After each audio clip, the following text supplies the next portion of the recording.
Good morning sir. Good morning. मैं जानना चाहती हूँ कि हम सिचुएशन को बिल्कुल ऐसे कैसे देखें कि हमें सिचुएशन से बाहर निकलना है।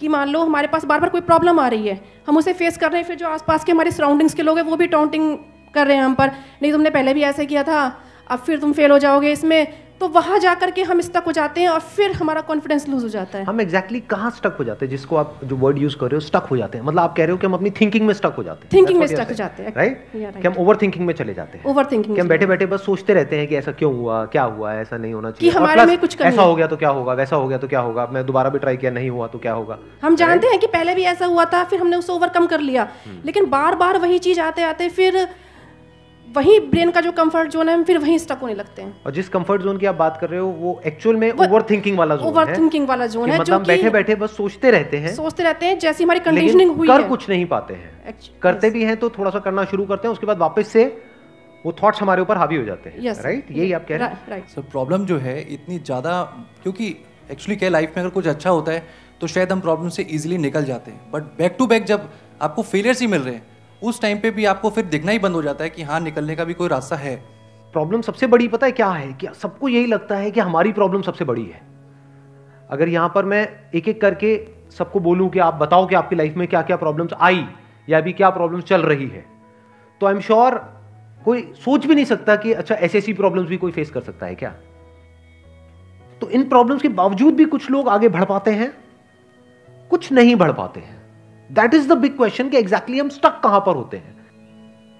क्या हम एक्चुअल में लाइफ में प्रॉब्लम्स में फंसते हैं या उन प्रॉब्लम्स को लेकर के जो हमारी थिंकिंग है वहां फंसते हैं? सबसे पहले ये चीज हमको क्लियर होना चाहिए। तो जो हम कह रहे हैं फंस गए हैं, हम एक्चुअल में प्रॉब्लम्स में नहीं फंसे हैं, क्योंकि प्रॉब्लम्स तो सबकी लाइफ में है। हम एक्चुअल में थिंकिंग में फंस जाते हैं। राइट। ये पॉइंट सुनने में छोटा लग रहा होगा, but it is a very big point two understand in life, जो 99% लोगों को नहीं समझ में आता है। हम क्या समझते हैं कि हम प्रॉब्लम्स में फंस गए हैं, क्योंकि the moment you say that, तो जब तक प्रॉब्लम्स रहेगी तब तक आप फंसे रहोगे। और प्रॉब्लम्स कब तक रहेंगी? लाइफ टाइम, जब तक लाइफ रहेगी। Right. But the moment you से कि मैं प्रॉब्लम्स में नहीं फंसा हूं, प्रॉब्लम्स मतलब लाइफ में नहीं फंसा हूं, मैं लाइफ के बारे में जो मेरी थिंकिंग है उधर मैं फंस गया हूं जाकर के। अब मैं उस थिंकिंग को कैसे चेंज करूं? Right. If you say that, तो वो आपके हाथ में पूरा कंट्रोल है। But if you ask me this question कि मेरी लाइफ की जो प्रॉब्लम्स हैं वो कैसे सॉल्व हो, तो उसका कोई जवाब नहीं है, क्योंकि वो कभी नहीं होगा। आज आपकी एक प्रॉब्लम है, वो सॉल्व हो भी जाएगी, कल कोई और प्रॉब्लम आ जाएगी, परसों कोई और आ जाएगी, फिर कोई और आ जाएगी, फिर कोई और आ जाएगी। Right sir. तो कैसे हम अपनी थिंकिंग को चेंज करें? सिंपल, थिंकिंग चेंज हो गई तो सब चेंज हो जाएगा। सब चेंज हो जाएगा, क्योंकि प्रॉब्लम्स को देखने का नजरिया बदल गया तो प्रॉब्लम बदल गई। एक बंदा जिसकी थिंकिंग नहीं फंसी हुई है, उसको आप चारों तरफ से फंसा दो, वो निकल जाएगा।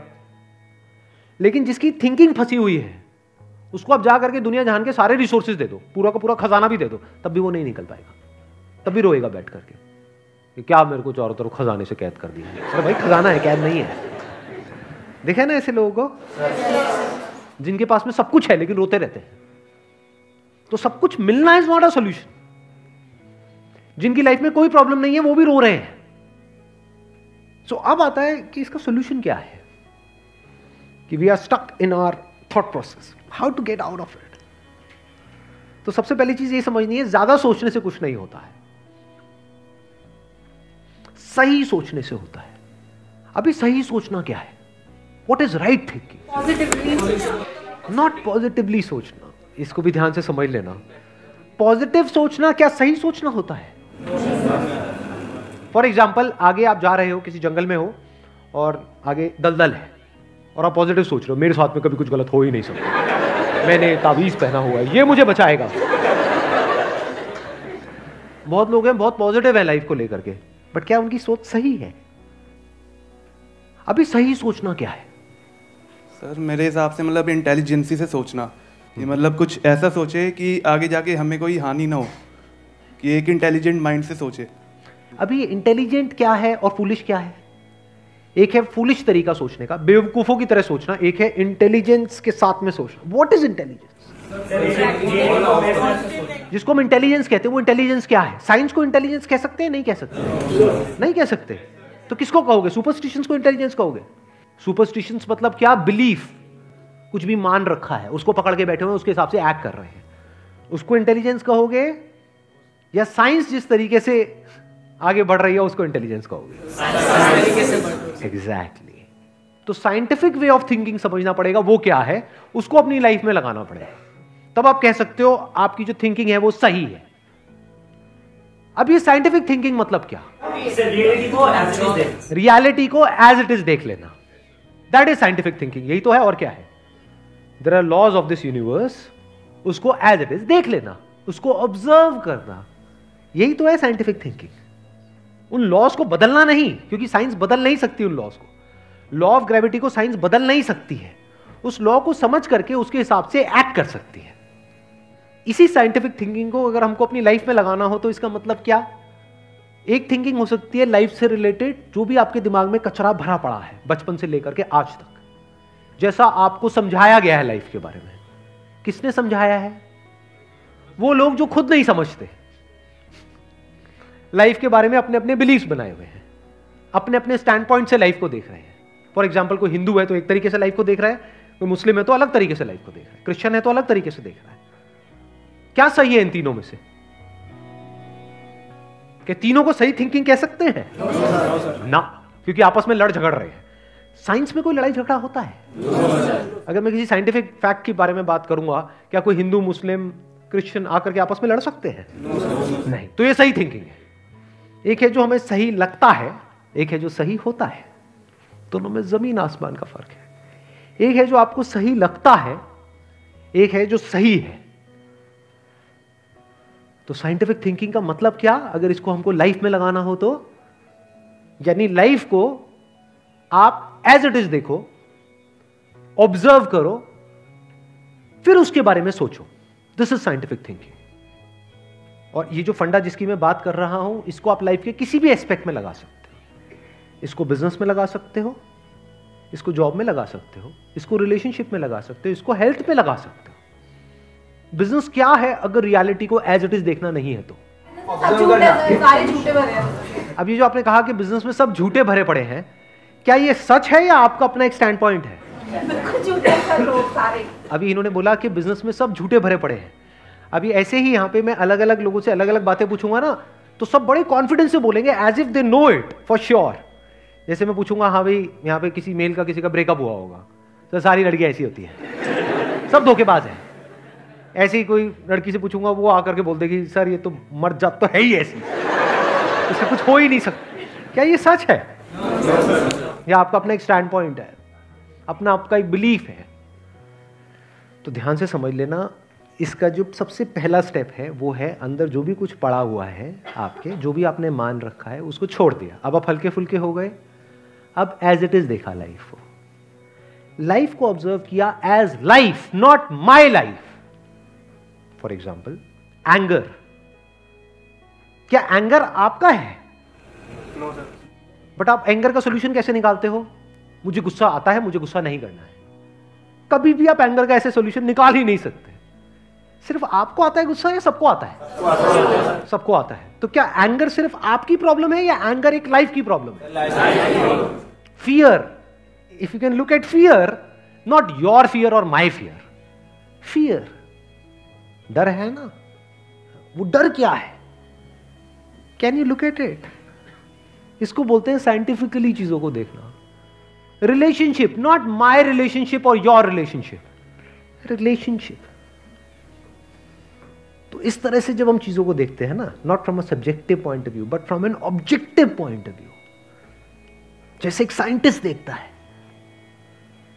जैसे एक साइंटिस्ट ऑब्जर्व करता है, वहां पे ना खुश हुआ जाता है, ना परेशान हुआ जाता है, ना पॉजिटिव हुआ जाता है, ना नेगेटिव हुआ जाता है। This positive and negative is your stand point, is a subjective point of view.